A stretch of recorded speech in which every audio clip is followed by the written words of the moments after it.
Defender લઈને જયરાજભાઈ પીરસવા આવ્યા છે. એમનો કિંમતી સમય કાઢીને જુઓ, કેવા હસતા હસતા બધાને પીરસી રહ્યા છે, કેટલા ભાવથી પીરસી રહ્યા છે જુઓ.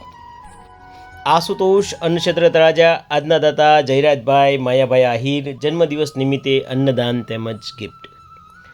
હા સાહેબ, એમ કહેવાય કે કૂવામાં હોય તો અવેડામાં આવે.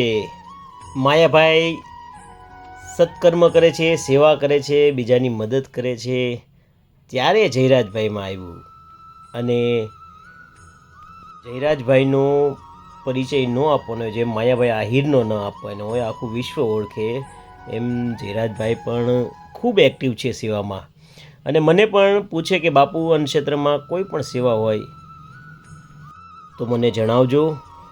એટલે કે પરમ પૂજ્ય મોરારી બાપુનો જેમ આપણા અન્ન ક્ષેત્ર ઉપર આશીર્વાદ છે, પરમ પૂજ્ય મોરારી બાપુ અન્ન ક્ષેત્રનું ખૂબ ધ્યાન રાખે છે, એવી જ રીતના માયાભાઈ અને જયરાજભાઈ પણ ધ્યાન રાખે છે.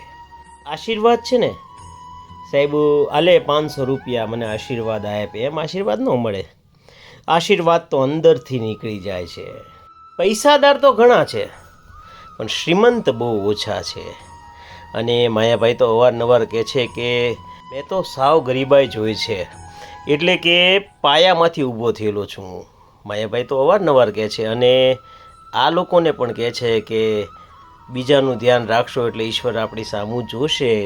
કેમ કે ભગવાને આપણને સંપત્તિવાન બનાવ્યા છે તો બીજાને આપવા માટે બનાવ્યા છે. આપણે ઘર બાળીને તીરથ નથી કરવાનું, પણ ભગવાને જાજુ આપ્યું છે એમાંથી થોડુંક આપવાનું છે. મને ઘણા પ્રશ્ન કરે કે હે બાપુ, કે આ બધા પૈસાદાર છે એટલે આવા સત્કર્મ કરે ને? મેં કીધું આ સત્કર્મ કરે એટલે પૈસાદાર છે. મેં અગાઉ વાત કરી એમ જે તે સમયે માયાભાઈ પાસે પણ કંઈ નહોતું, પણ એમણે સેવા કરી ત્યારે ભગવાનના અત્યારે 8 હાથ છે.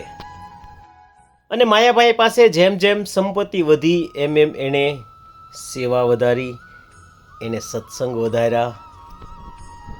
એટલે જ એમનું નામ અત્યારે આગળ આગળ આગળ આગળ જતું જાય છે સાહેબ.